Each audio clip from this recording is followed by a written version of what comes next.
You're listening to Trek FM.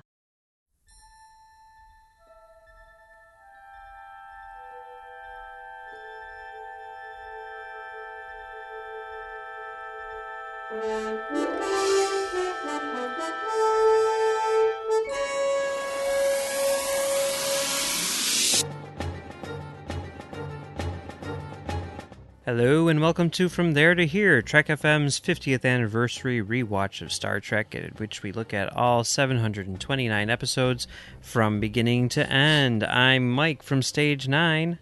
And I'm Brandon from Melodic Treks. And today we're going to be looking at two finales from Star Trek. Call to Arms from Deep Space Nine and Scorpion Part 1 from Voyager. So let's get started with Call to Arms. This is the episode where the Dominion are coming through the wormhole at an accelerated rate. It's clear that they're trying to gear up to go to war, and the Cardassians, along with the Dominion, are going to be taking over the station. So Sisko, in an act of desperation, tells the Bajorans to sign a non-aggression pact with the Dominion in order to guarantee their safety, and then he leaves the station. He abandons the station, but he's gonna come back. Because he left his baseball behind. Because he left his baseball behind. I'd like to point out here that he used his powers as the emissary to convince them to sign the non-aggression pact, going back to our Rapture discussion.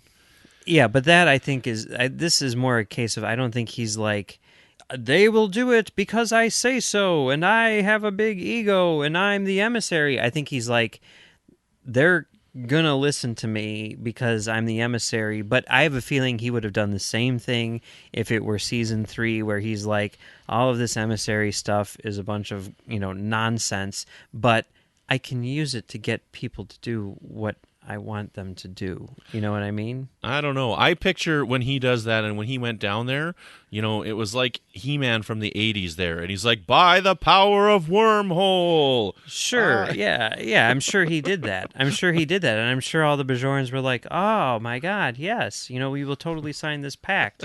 But I don't necessarily know that he bought into it himself. You know what I mean? Agree to disagree. Okay. I'm not saying that he didn't. I'm just saying that I'm not convinced that he did. It could have gone either way. However, this is a direct fallout from the episode Rapture, right? So in Rapture, when he has that vision and he's like, Bajor must stand alone. If Bajor had been in the Federation, they wouldn't have been able to sign this non-aggression pact. Yeah, that's true. So we got a direct fallout from that episode and the actions there, which are pretty cool.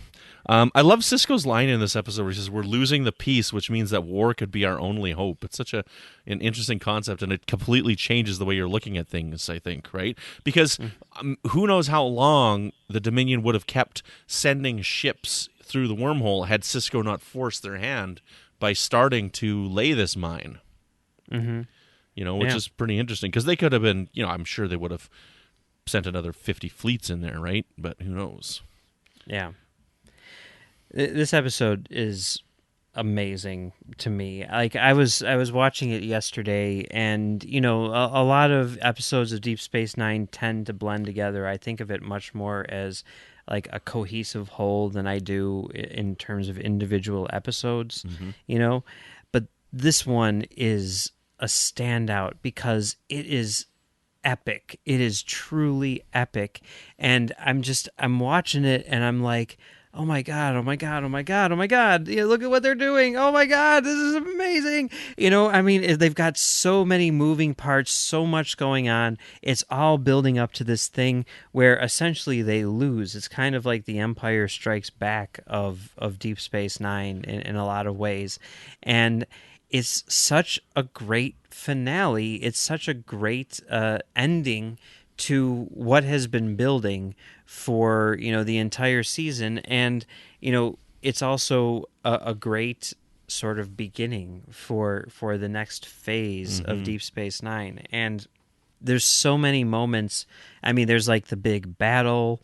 There's these interpersonal moments which are great. I mean, we talked yesterday about the Wizard of Oz quote. Here we have in this super duper serious episode of Star Trek, we have Rom saying goodbye to his new wife by quoting Casablanca.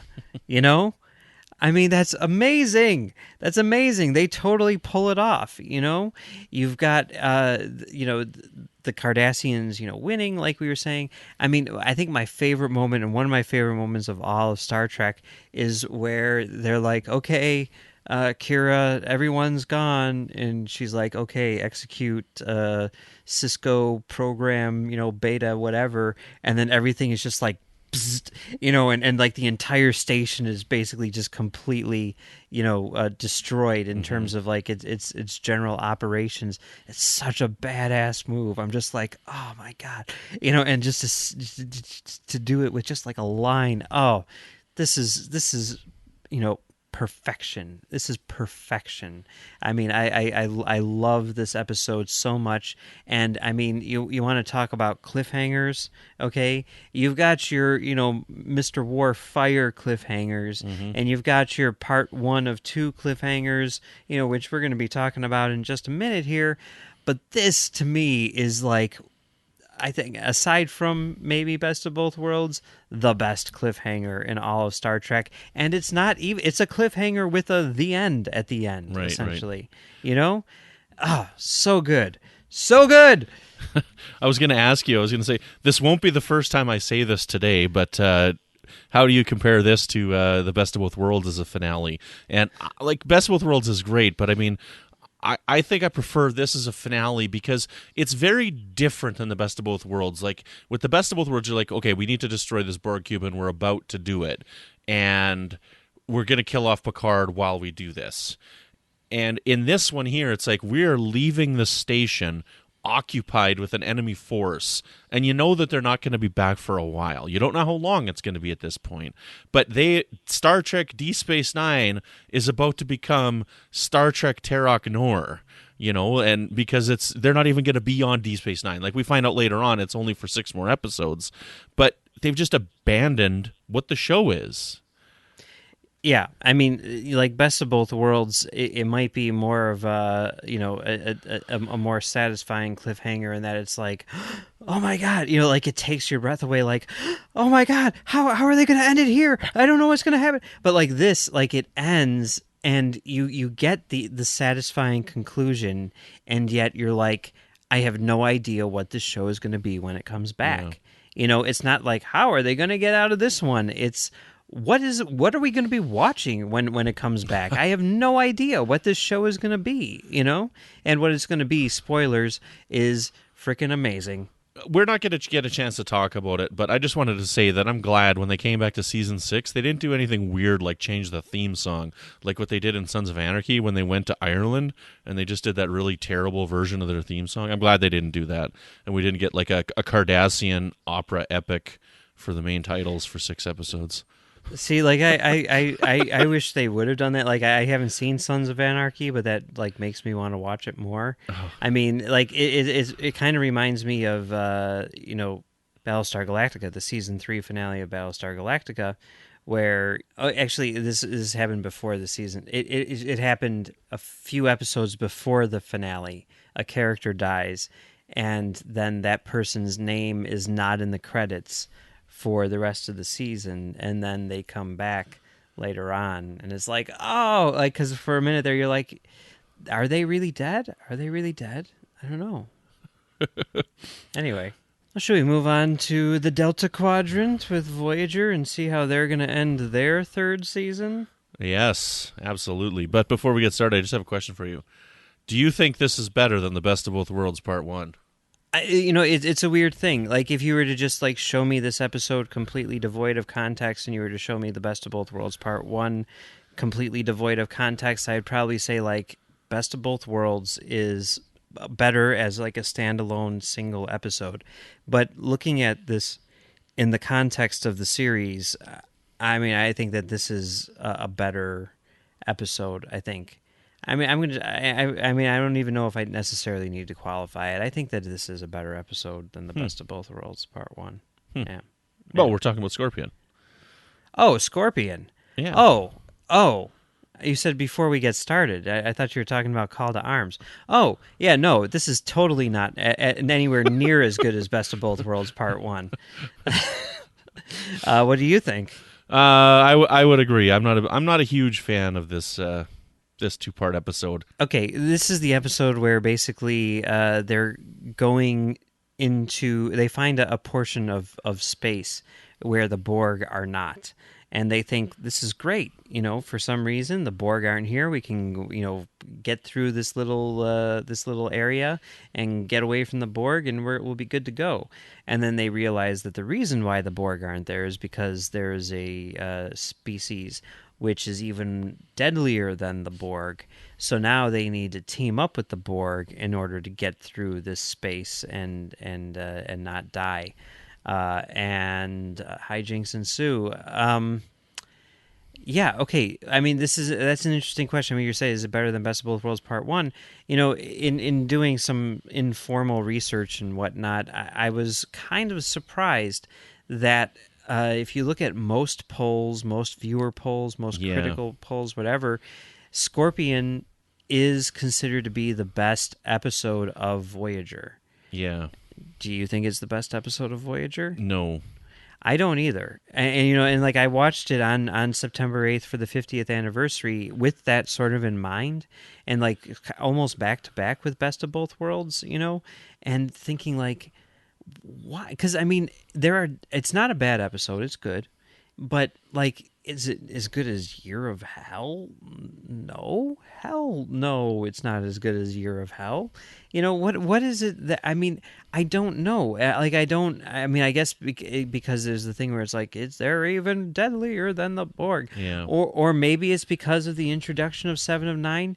Because I will say this, well, no, I won't say this about it. I'm going to wait until tomorrow to say that about it. But I don't know. It really feels, especially like when you get to the cliffhanger, I was like, that cliffhanger does not, I mean, that's not going to have me on the edge of my seat for the entire summer.